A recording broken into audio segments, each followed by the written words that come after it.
Hello and welcome to a spooky edition of History Bluffs, where truth is stranger than fiction.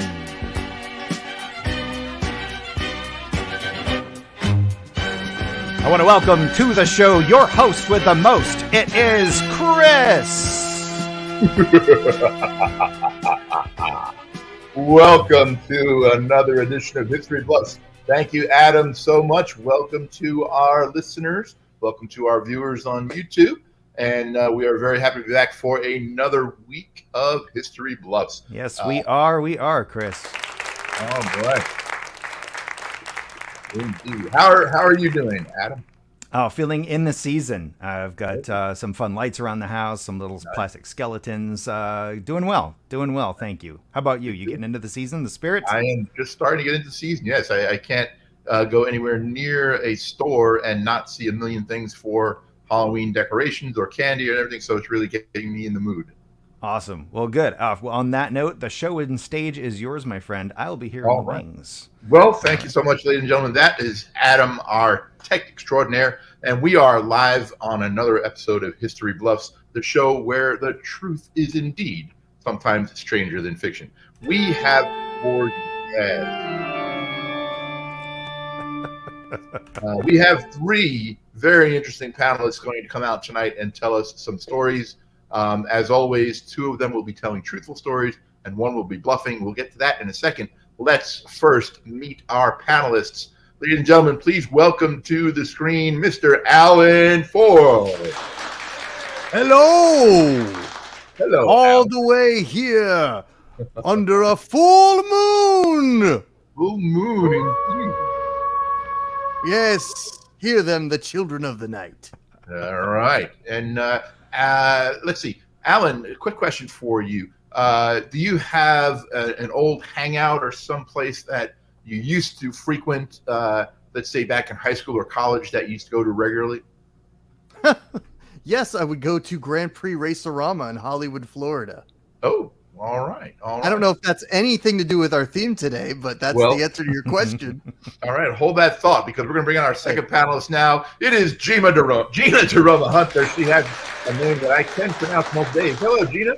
Hi, how you doing, Chris, my man? I'm doing well. How are you? Oh, wait, I'm supposed to do a spooky voice. I'm sorry. Oh, welcome to the spooky haunted edition of History Bluffs. Okay, back to this show, really. I like when you moved a little bit too. The lighting in your room kind of got a little dark. I don't know if that you saw that in person in your space. On purpose. It was on purpose. It could also just be my bad eyesight. I don't know. Gina, question for you. Let's see. Is there something that has been just kind of like bothering you, lingering in like your memory of something that's happened in the past? Oh, like And you don't have to confess to something. I'm just asking if they're, like forgetting to turn off the curling iron or something like that, or you talking like deeper?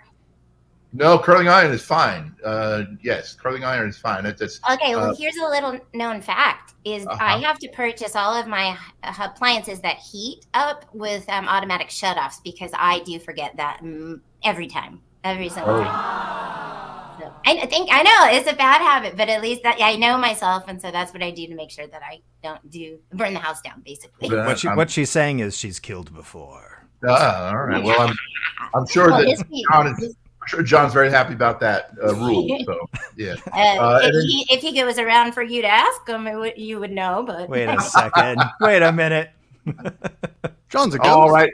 We have two of our three panelists up, ladies and gentlemen. Let's, without further ado, get up our third. Hello, Darren. Come on out. Is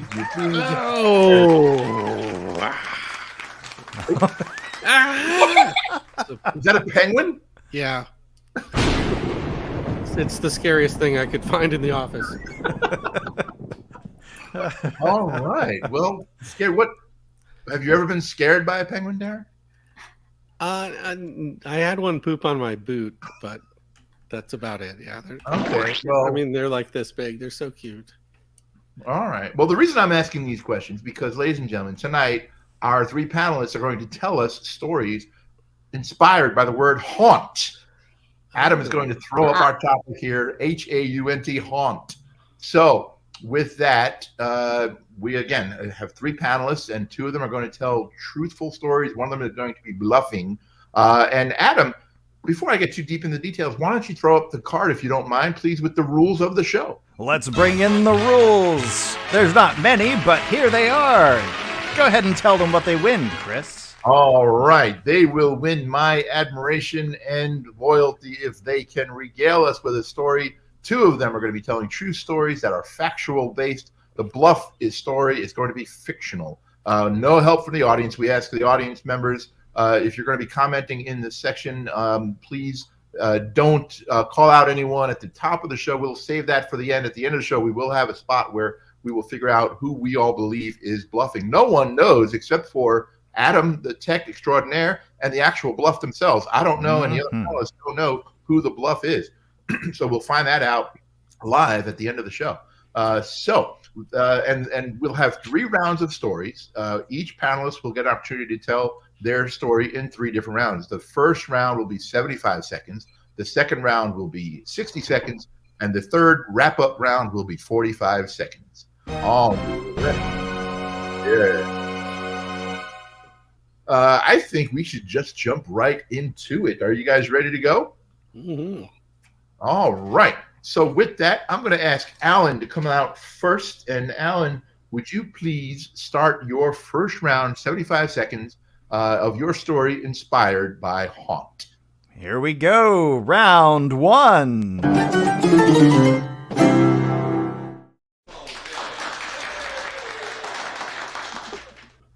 All right. Well, my title is Savannah Haunts. As you may or may not know, Savannah is one of America's, if not the most haunted city. And one very famous... Ooh! Someone was just turned into a ghost right there. Wow. Well, one place in Savannah is the Hamilton Turner Inn, also known as the Hamilton Turner House, which was founded by Samuel Hamilton back in the 1890s. And one thing that makes this paranormal is that inside of the inn, people have sworn they've heard the sounds of children laughing, billiard balls rolling around the upper floors, and sightings of a strange cigar-smoking man sitting on the roof. Yes. Now, Sarah was the deceased brother. Was the man Hamilton, his deceased brother's widow that he married was his second wife. So this dude had his eyes on his brother's wife while he was alive. The scoundrel. Wow. Scoundrel indeed. Scandalous. Scandalous, I say. Gina, what is your take on Savannah Haunts by Alan? I don't know, because I wasn't sure if it was a tell where he like fast forwarded the end of his story where he's like, he married his sister-in-law, scandalous, and like, it's just, it was like so rushed and it felt very desperate. No offense, Alan, because your story was fabulous. But at the end of the day, I was like, nah, that part made me go, boo, his boo. All right. And Darren, what do you think, Darren? I'm not buying it. I think he is riding on the coattails of the hit Broadway musical Hamilton, which is about Alexander Hamilton, and he was killed in a duel like 50 years before this supposed thing takes place. Okay. And you only had one girlfriend / I wasn't sure if it was. Oh, and the strange cigar smoking old man, clearly George Burns reference to his role in Oh God. Oh God, indeed. Yeah. All right. And I've been to Savannah many times. I'm the thing that struck me was I was curious, how did they distinctly know that it was billiard balls upstairs in the attic?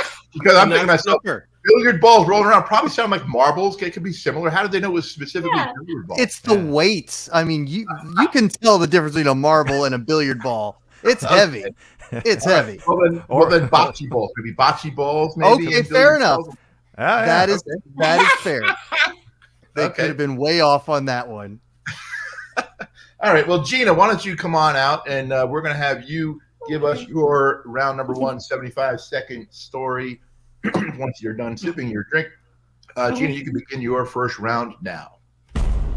My colleagues here are going to give me crap about this, but I did grow up in New York, and my uncle lived in a small town called Massapequa, and that borders the Amityville River.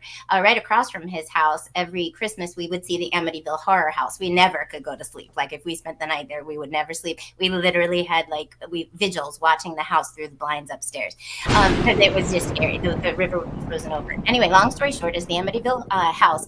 There is a house on 112 Ocean Boulevard. And in fact, Avenue, I'm sorry. And in fact, you can't even find that house to this day on Google Earth Maps. So if you Google it now, even if you want to, you won't be able to find it because there's a lot of history that goes into the house being haunted. That was actually perpetrated by the people who lived in the house after a set of murders occurred. And so all of the things that you see from the movies and the books that you call the Amityville Horror actually occurred after the real horror happened in the house. So let's take us back to 1974. It is in the evening, and there is a gentleman who lives in that house, who lived in this house. His name was Butch, and he's at a local bar, and he keeps on trying to call his family. And he's like, I don't have a key to get into the house. I'm trying to reach them. Nobody's picking up. And that is where I will leave it and tell you the rest of this gruesome, gross story in round two. Gruesome and gross. Okay, we have that to look forward to in the future rounds. Darren, I'm going to start with you. Darren, what did you think of Gina's story about Amityville? And by the way, the first people apparently off the grid. You can't see their house now. Yeah, it's true. I have, unfortunately for Gina, I've known her a very long time now, and she doesn't realize it, but she's recycling her lies. She said she could see through the blinds, and I've called her on this before. Gina is not tall enough to see through the blinds. Oh. So I know she's lying. Okay, Alan, what do you think? What do you think about Gina's story? All right, as we know, the blackest of lies are half truths. We do know that the Amityville Horror was a major motion picture starring Lois Lane herself, Margot Kidder.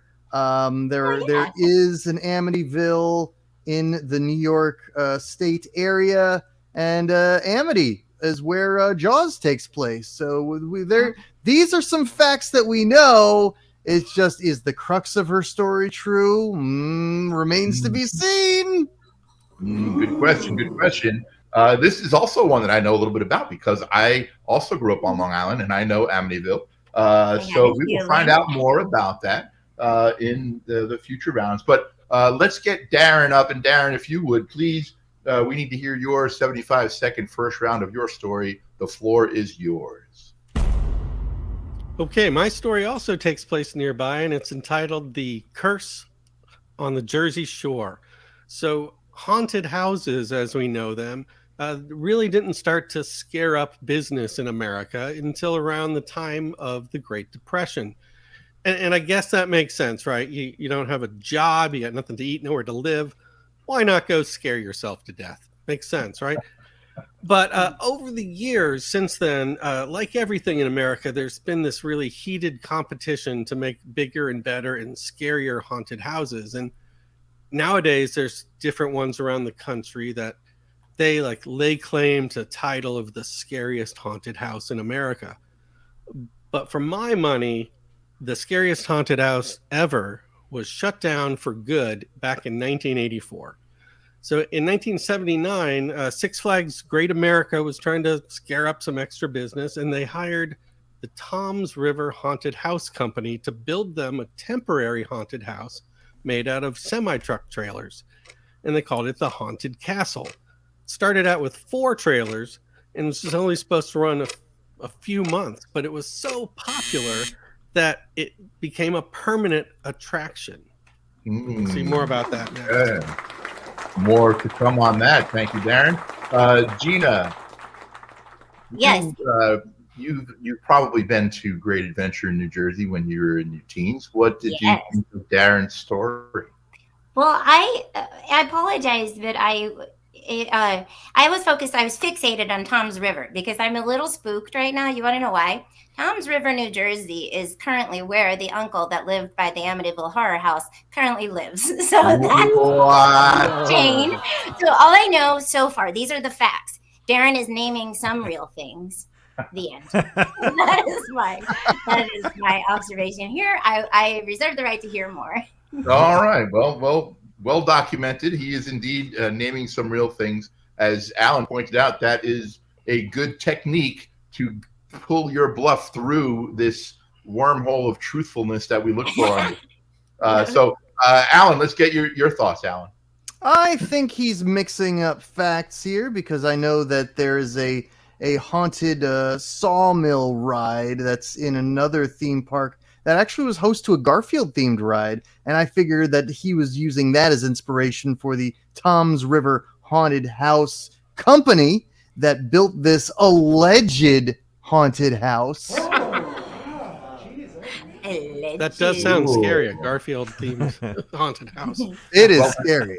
And it's scariest because it's a combination of Garfield the cat and James A. Garfield, the former president. It's all mixed together. Wow. Really. Yes, it's the corpse of Andrew Garfield, yeah.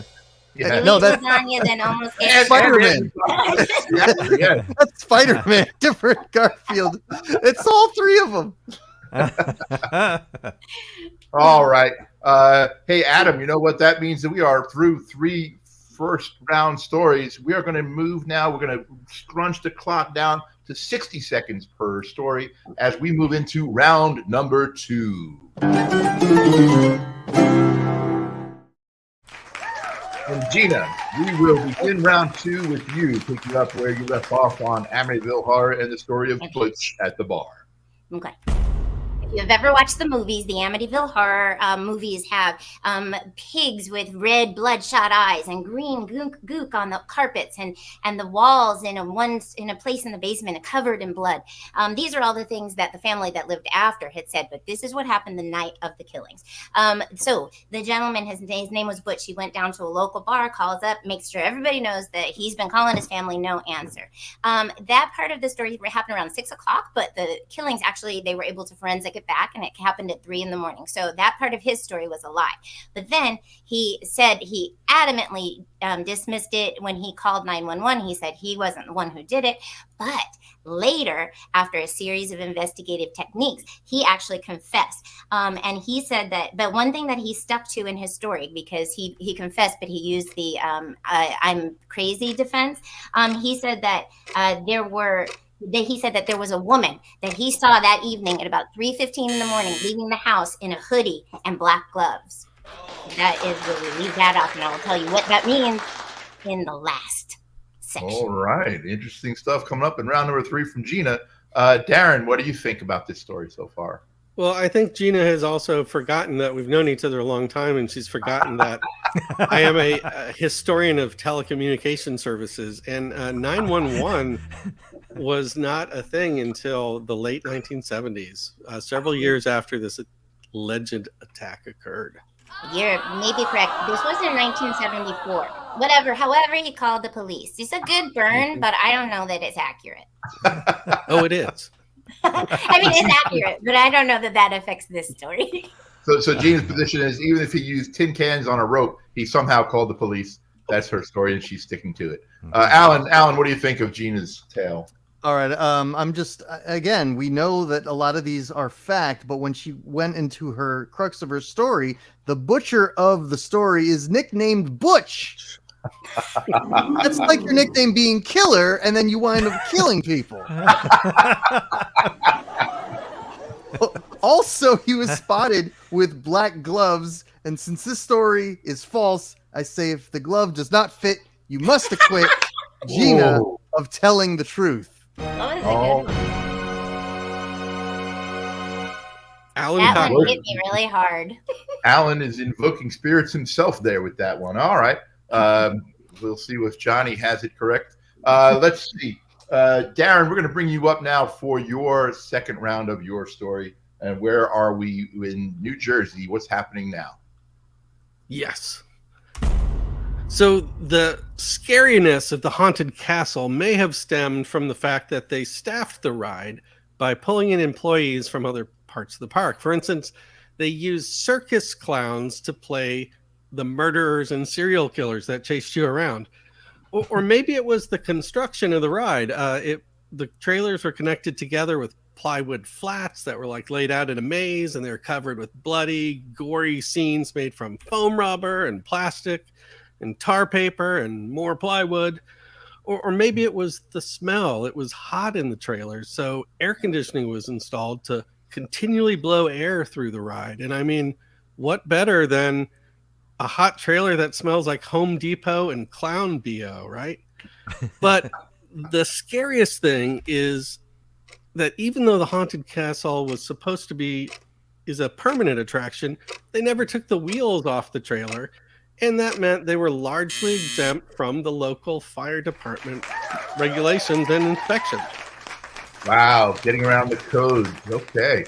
Alan, what do you think of Darren's tale of New Jersey and getting around the fire codes? Well, I think the getting around of the fire codes with the wheels, that is just pure genius, and that is just pure Jersey logic. I love it.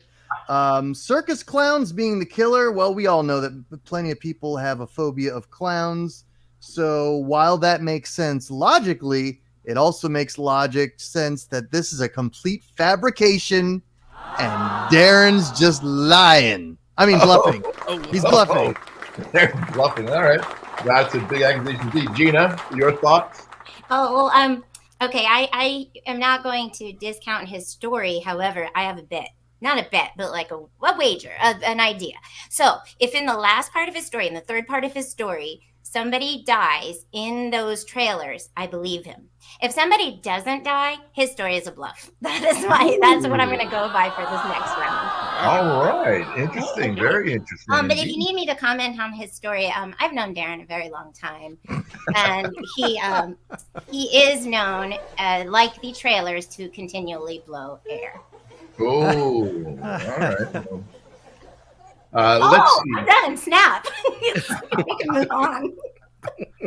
All right. So we've heard round number 2 from Gina. We've now heard round number 2 from Darren. That leaves Alan to tell us his second portion of his story. For your 60-second round number 2, Alan, the floor is yours.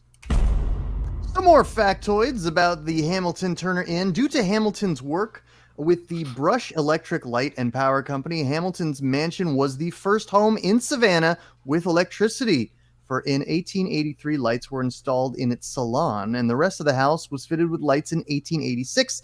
The mansion survived Savannah's fire of 1898 that nearly destroyed the nearby Cathedral of St. John the Baptist, and this was in part due to the Connecticut limestone roof that prevented it from being engulfed by flames. Now, this home was featured in John Berendt's 1994 book, Midnight in the Garden of Good and Evil, as the scene of raucous parties held by its resident, Joe Odom.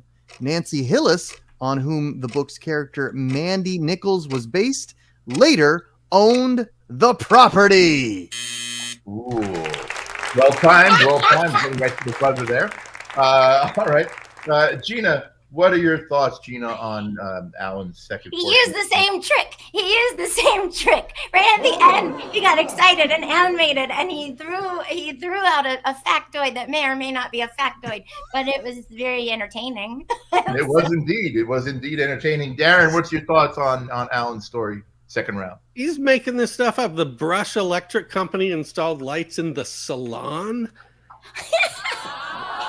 Did they install hair dryers too that we didn't hear about? I mean, come on. All right, let's see.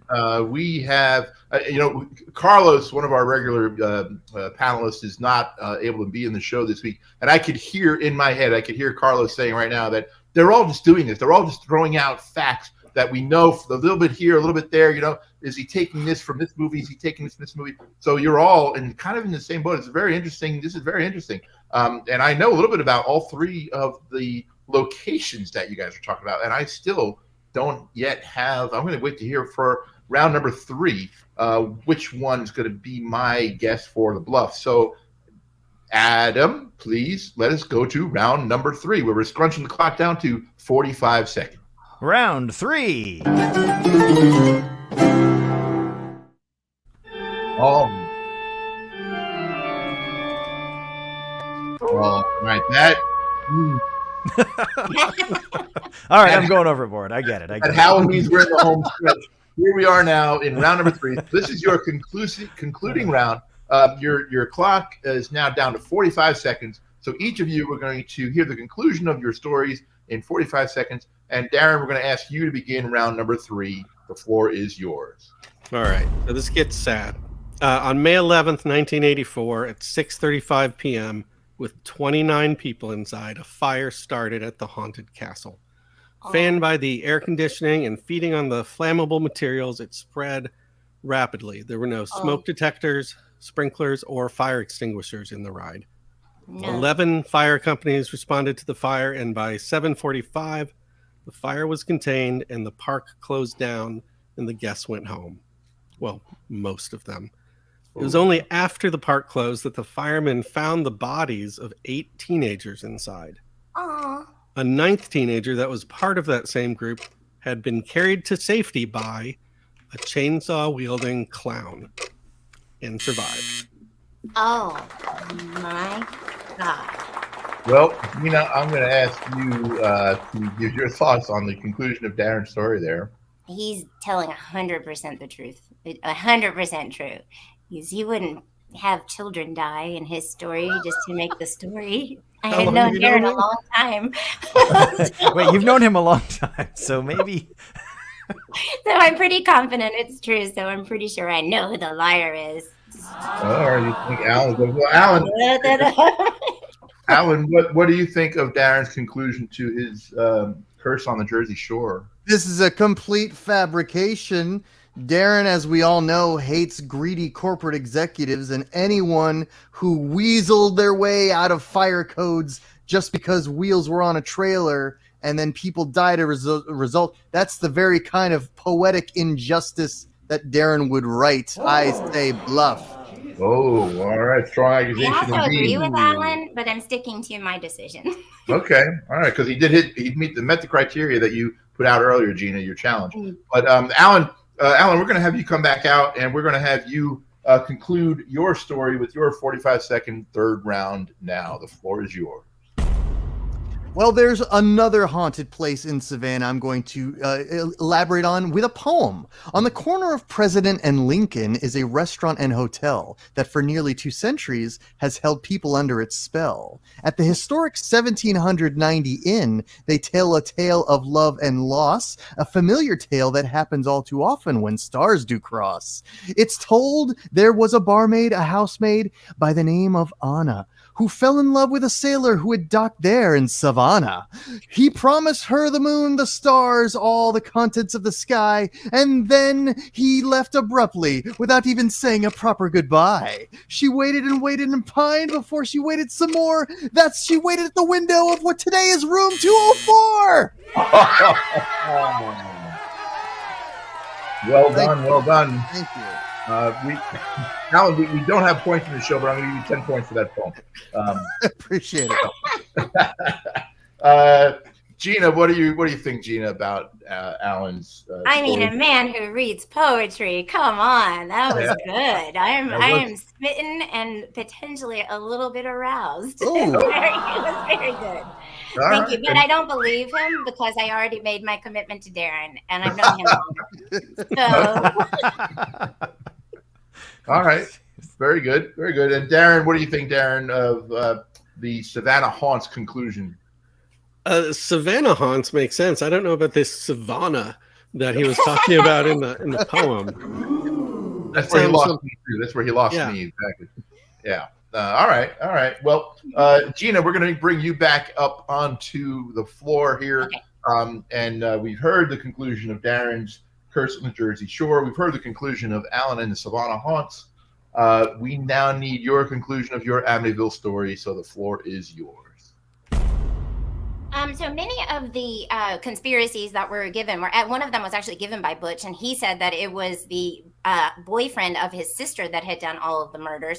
And the reason he suspected that was because the Gambino family, who ran Brooklyn at the time, were friends with them. They had a garage in Brooklyn, and the Gambino family house burned down, and the DeFeo family let them stay. So that's how Dawn met the son and started dating him. His name was Paul Salentino.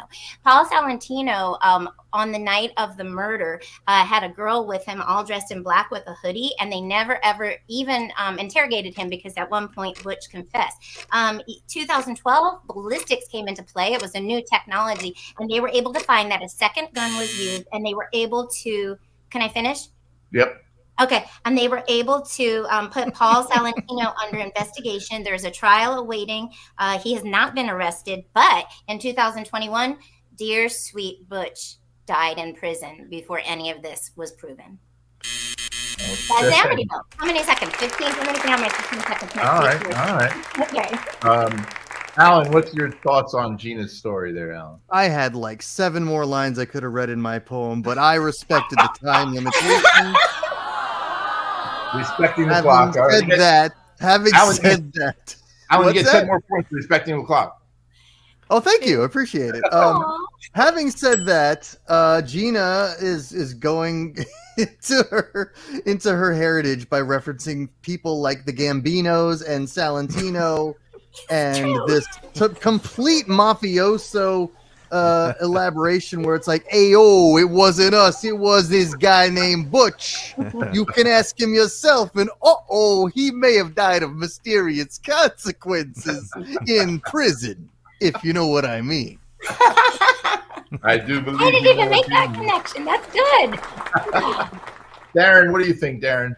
Well, Gina used to be a server, and anyone who was previously a server was also an unpublished screenwriter, and she's clearly just trotting out her Godfather 5, the reunion in Amityville script again, and trying to sell it to us here, and nobody's buying it.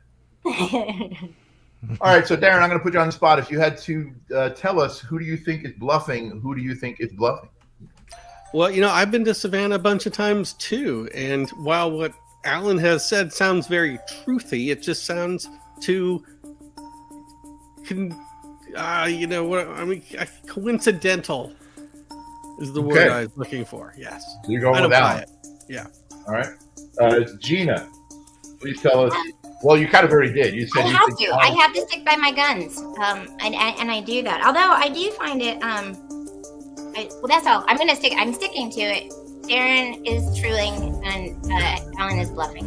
Truing. All right, and Alan, we've heard from the other two, and they both think you're bluffing. Which one of them do you think is bluffing? Well, I'm pretty sure the Amityville story is correct, so I'm going with this false tale. Now, on the bright side, no one died in a fire in this Jersey theme park, so that's a bright spot. The fact that Darren's bluffing. Oh, okay. Well, for me, I was just if Gina had said that this story about Butch was coming soon on the Sundance Channel, that would have been over the top for me. But because there's bits and pieces of all the stories that kind of made me say, But I am actually going to jump on board with Darren and Gina, and I'm going to say my guess is that Alan is indeed tonight. So now I'm going to turn things over to Adam. And Adam, why don't you tell us if we're wrong? Indeed, I will on this very spooky episode of History Bluffs.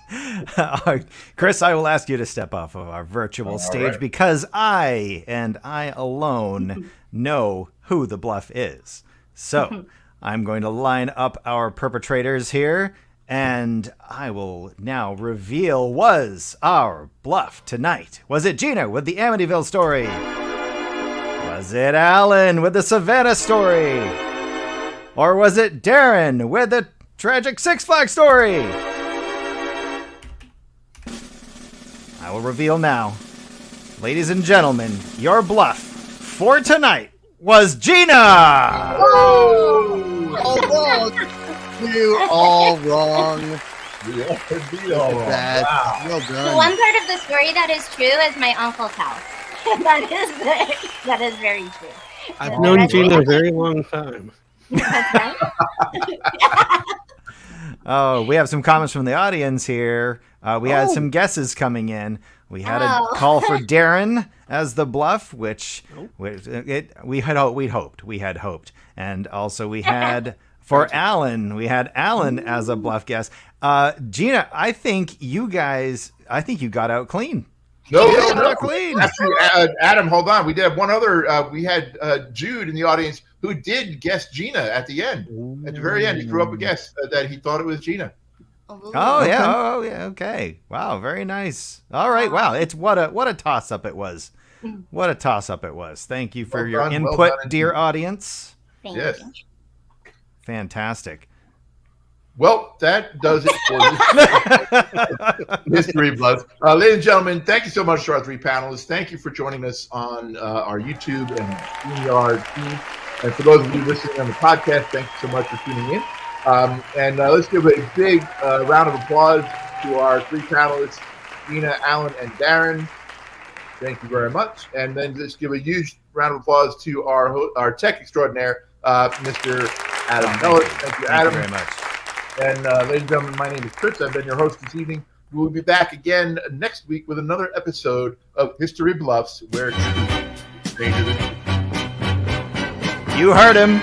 We'll be here again, and we hope you are too. See you then.